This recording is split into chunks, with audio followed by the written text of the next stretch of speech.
Hey everyone, welcome to my round 7 recap from the Biel Chess Festival. I had a really long and roller coaster game today, so I'm a little bit tired, but let's get into it. I was playing Grandmaster Yali Sokolovsky from Israel. And interesting fact about him, if we just click into his profile and go to FIDE, I want to show his rating progress.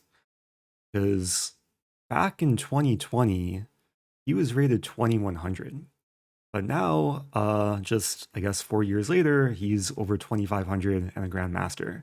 So clearly had a very quick rise in the ratings. And yeah, also young player, over 10 years younger than me, born in 2006.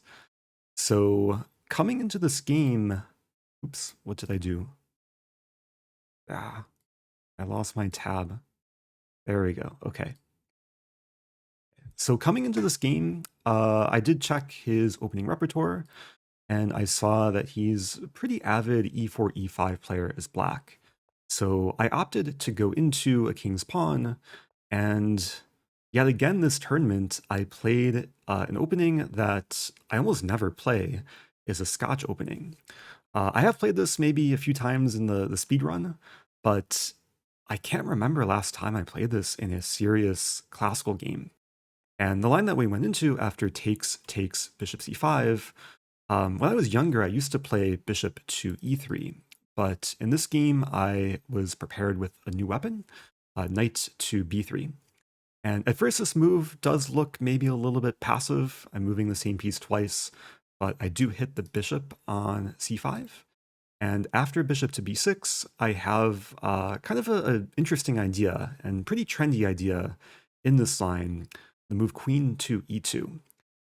Now, queen e2 is, if we just check the master's database, it's definitely not the most common move. Most people start with knight c3, and then depending what black does, like knight f6 or knight e7 or d6, then usually white plays queen e2. But the point of playing queen e2 right away in this position is to discourage the most natural developing move for black, knight f6. And my opponent started taking time after I played queen e2. And if he plays knight f6 here, then I would play e5, and black has to walk a very tricky line after knight c4, or after knight d5, I would play pawn c4, and if knight b4, pawn c5. And if black's not super well prepared, then this is very difficult to go into, because it does look like white is winning material. The line actually continues here after takes, knight d4, but black does get some counterplay, and after queen g4, it actually turns into complete chaos. I think the best move is knight dc2, and engine should say equal here. Yeah, after king e2. This position was on my computer this morning before the round, but yeah, I was not expecting to go into that, and yeah, he played something a bit different. After queen e2, he played the move pawn to a5. Now, I wasn't prepared specifically for this move, but it is a typical idea for black in the position to play a4 and try and kick away my knight from b3. So I play a4 myself, and then he played the move queen to f6. So trying to get an active development setup. And I wasn't prepared specifically for this position, but I did look at queen f6 here before the game. So I pretty much followed my prep with a4, a5 included. And after queen f6, I play knight to c3. And then he plays a move to try and take advantage of the fact that I've committed to a4, is knight to b4. And yeah, at this point, I was pretty much on my own. Knight b4 is definitely an annoying square for the knight, because now my queen is tied down to defending the c2 pawn. And a big idea in this position for white is to eventually play bishop e3 and trade off the dark square bishops. It's actually one of the reasons why white plays queen e2. But if I play bishop e3 now, then if takes, I would get brutally forked on c2. So I can't develop my bishop to e3, and I can't develop it to d2 either, because that obstructs my queen from defending c2. So I play a very aggressive move in the position, pawn to h4. And this was still kind of related to my preparation. I was aware of ideas when the queen comes to f6 that it's very typical for white to play h4 to prepare bishop g5 to try and harass the queen, which is out in the open. And after I play this move, he again takes a lot of time before playing knight to e7. He took, yeah, almost 20 minutes to play this move. Now, the alternative here for black is to play h6 to prevent bishop g5. And actually, at first, it looks like bishop g5 might still be possible, because after takes, white is hitting the queen and the rook on h8. And I just realized I have the eval bar turned on. Maybe I should turn that off, but we can see it's a big advantage for black here, because black has a move queen takes f2. And after takes, I lose a rook in the end. And I don't even have bishop b5 check to try and win back material. So that would not be good. And yeah, if he were to play h6, then I would have played pawn to g4 and just expand, likely pawn f4 coming, and then try and eventually prepare pawn g5. Let me go ahead and turn off the eval bar, and we'll continue with what happened in the game.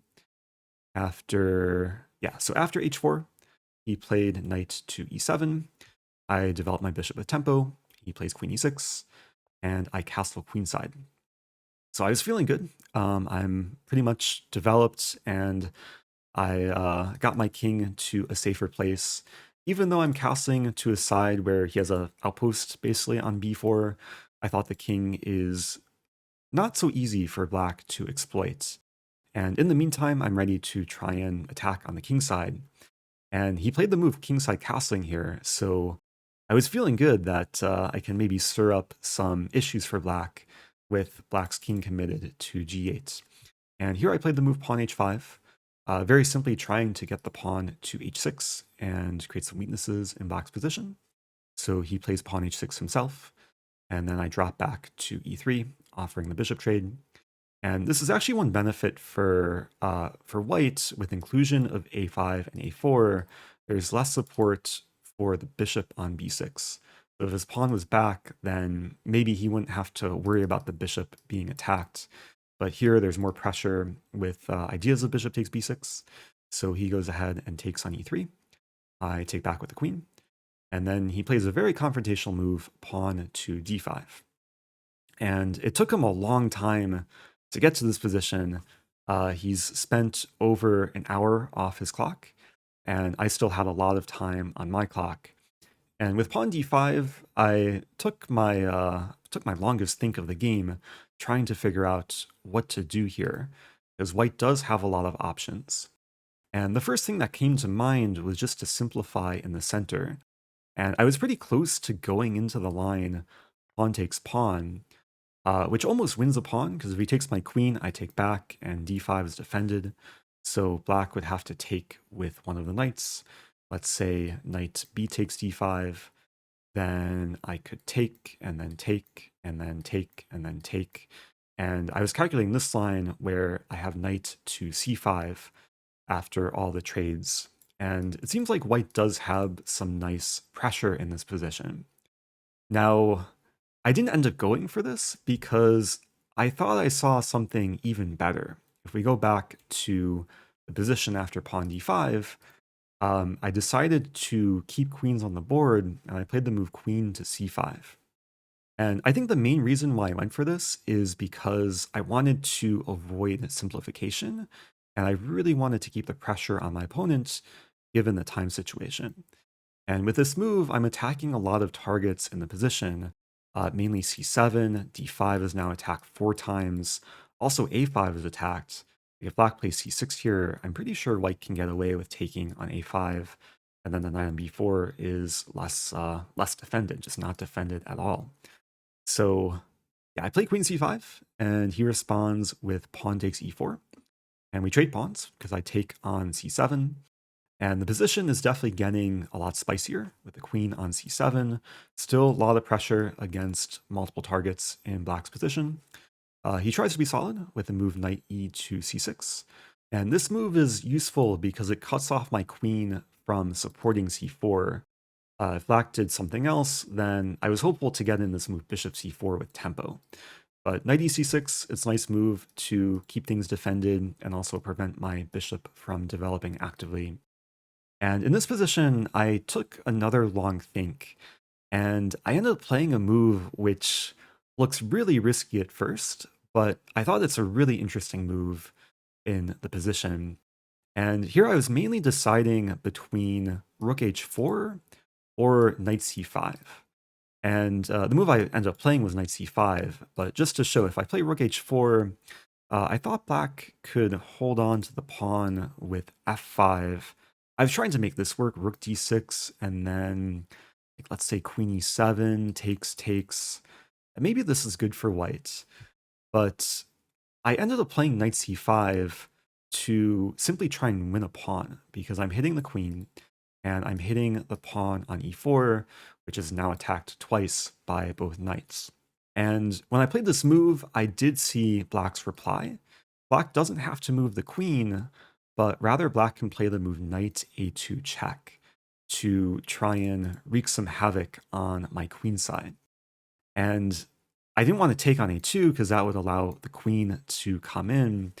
And I also didn't want to play king b1 because that allows black to take on c3 with check, and then I would have double pawns, and this did not look so appealing. So after knight a2, I willingly basically bomb clouded in this position with king to d2. And I saw this position coming when I played knight c5, and I really didn't see how black can exploit my king in the center. I'm still attacking the queen. I'm still attacking the pawn on e4. I'm also pressuring the knight on a2. So I really thought the ball is in black's court. And if black doesn't get immediate compensation, I thought I'll win back the pawn, I'll develop my bishop, and my king should be okay. And going forward, it didn't seem like black was able to exploit my king so much. He played the move queen to g4 in this position. And I should note that, yeah, the knight looks hanging on a2, but I didn't want to take it because after queen g5, black wins back the knight, and this would not be so good for white. So after queen g4, I just take on e4. He plays rook to d8, and I play bishop to d3. So I'm sheltering my king and developing my final minor piece. And then he plays knight to b4 back, and I just walk my king back to c1. And I've gone away with winning a key center pawn, and it seems like I have nice harmony in the position. On top of that, if we look at the time situation, I'm up over 40 minutes on the clock. So I was feeling pretty good here. And going forward, my opponent took on d3. I take back. He trades again on d3, and I take with pawn, making sure my knight is defended on e4. And it's a very interesting position where white's up a pawn, but black definitely can try and get some compensation.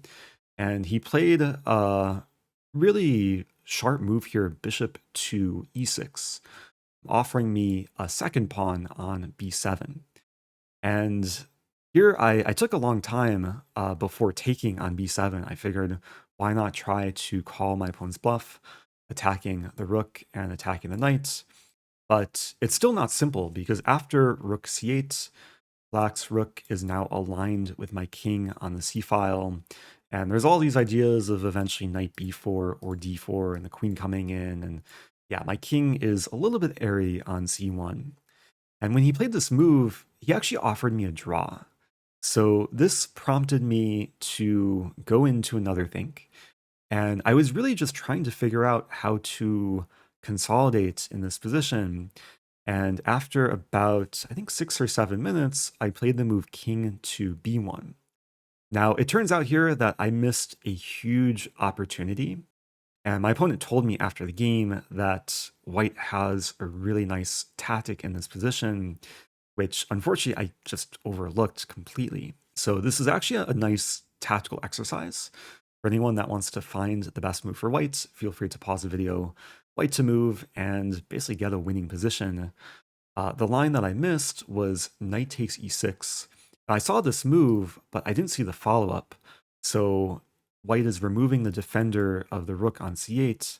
After queen takes e6, yeah, I just missed the fact that white has a really stunning move here, knight to d6. And this move, I think, wins on the spot because I'm attacking the rook on c8. And any sort of discovery, like if the knight moves to discover check, I just take the rook and white wins material. If knight e7, attempting to defend the rook, I take with the knight. And meanwhile, yeah, the rook's attacked and defending the knight. And if he tries to counterattack with rook to d8, I can simply take the knight. And no matter what black takes back with, the queens are going to come off the board. Of course, if takes, takes, takes, this is a completely winning rook ending. White is up 2 pawns. And if rook takes d6, then I can force a queen trade with queen a8, king h7, queen e4. And again, white is going into an endgame. Up 2 pawns, should be completely winning. So I'm still kicking myself a little bit for missing the sequence. I mean, it was really just a 2-move sequence, but for some reason, I didn't see knight d6. It was just a blind spot for me. And I think I was in the wrong mindset of trying to consolidate when I should have looked for aggressive options. And after king b1, he begins to seize initiative, starting with knight b4. I play rook to c1, trying to neutralize, but then he starts throwing punches with bishop to a2 check. After king a1, he plays bishop to d5, attacking my queen. And all of a sudden, the position is like really, really delicate for white. e3 is weak, g2 and h5 are undefended. And when we got to this position, I still thought I was okay because I played the counterattacking move pawn to f3. And when I played this move, I was hopeful that I'm just forcing the queen trade, because if he takes on b7, I take on g4, and queens have come off the board. I'm still up 2 pawns, everything's defended. Doesn't really matter that my knight is pinned on the c-file. You can't exploit it because knight takes d3. Knight takes d3, I would defend the rook on c1. But unfortunately, he didn't have to trade queens, and he played a move that I overlooked in this position. I also saw queen to f5, after which I would play knight d6, and I'm pretty sure that white is winning here as well. But after f3, he plays a really nice move, queen to e6. And yeah, unfortunately, this was another blind spot for me. I saw my knight is controlling e6, so I thought the square is off limits, but my knight is pinned on the c-file, and if I take the queen, I get mated. And meanwhile, my queen is still attacked, and it just turns out that, yeah, black has everything under control. Now, the game keeps going. I played the move queen to b5, and the resulting tactical line is quite a mess, as we're going to see, because my opponent plays bishop takes e4. And at first, this looks completely winning because he's threatening queen a2 checkmate. I can't recapture with anything because I get mated, and I can't take the queen because rook takes c1. But I did find a move to try and stay alive here, rook c4, which simultaneously cuts off the queen from threatening mates and also defends the rook. So now I'm threatening to take the queen on e6. I'm also threatening to take the bishop on e4, which is attack 4 times. So when I played this move, I didn't quite know what was going on, but he played a very nice move in response. Rook takes c5, getting rid of my knight, and basically getting 2 minor pieces for a rook. And after I take back, he plays bishop to f5. So basically consolidating. And I should note here that he didn't take on d3, most likely because I have queen to c8 check. This would force a queen trade. And I think this would actually be very nice looking for white because I'm going to win the pawn on a5. So yeah, he played bishop f5 to basically prevent me from trading queens, also keeping the pressure on d3. But I tried to keep the initiative here. I played the move pawn to g4, attacking the bishop, also just trying to trap the bishop. If he moves back to h7, then I'm mating on the back rank. The king would be deprived of the h7 square. But he continued to find some nice resources in the position, and instead of moving his bishop, he takes on d3, counterattack my queen, And unfortunately, I can't really take his bishop on f5 because then I lose my rook. I would just be down a piece in this position. So I move my queen to d4, keeping my rook defended, also trying to pressure the knight while still attacking the bishop. But he keeps throwing punches. He plays the move queen e1 check. After king a2, knight b4 check, and my king is being attacked. I play the move rook takes b4, hoping to eventually take the bishop next move, but he has an in-between move, bishop to b1, and after king a3, he wins a rook. He holds on to the extra piece, and after queen takes b4, it still looks like I'm fighting in the position because I have 2 pawns for the bishop, and on top of that, my opponent is still very low on time. And he played the move here, queen to e3 check. I played queen to c3. And in this position, he actually got down to 2 seconds before playing the move queen takes c3. And just to show, this was move 38. So we're just a couple moves away from getting an additional 50 minutes on the clock.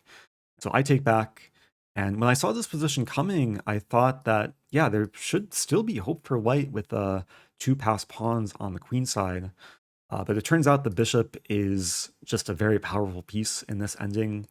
And after bishop to d3, king to b4, and king f8, we did reach move 40. We both got an additional 50 minutes. And around this point, it began sinking in that white is just toast here. My pawns are way too slow on the queen side, and black's bishop is about to scoop up the kingside pawns. But he didn't actually scoop up the kingside pawns right away, because I played the move king to c5, so trying to get my king to an active position. And I was expecting him to play bishop e2 here, which I think is completely winning, because yeah, I'm going to lose f3 and or g4 and h5, and then black should be very quick to push on the king side. But instead he played king to e7, so just making sure his king is centralized. Now this did give me the chance to play king d4, attacking the bishop, and after bishop e2, I play king e3, holding on to the base of my pawn chain. But the problem here for me is that my king is not helping my queenside pawns. And after bishop to d1, pawn a5, king d6, his king is going to run over. And yeah, my pawns are not going to survive for much longer. I tried to get some counterplay on the king side. After king c6, I play g5. But black has everything under control. He takes and takes and takes. And here I play c4, and after bishop e2, we do trade a couple more pawns on the king side, but all black needs is 1 pawn to win this position, and this pawn is defended by the bishop, so black is going to win my a pawn, and then eventually queen that pawn. So I did resign in this position. Really long and tough battle, but yeah, such is life. It did feel like a roller coaster game, and I'm still trying to take in all the moments in this game. Maybe very briefly, I can just show the engine analysis.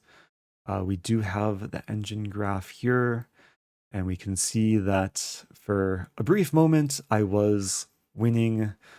If I found the move knight takes e6 and knight d6, that would have been really nice. Also, yeah, the opening worked out really well. Not exactly sure what my improvement was in the opening. Let's expand this here.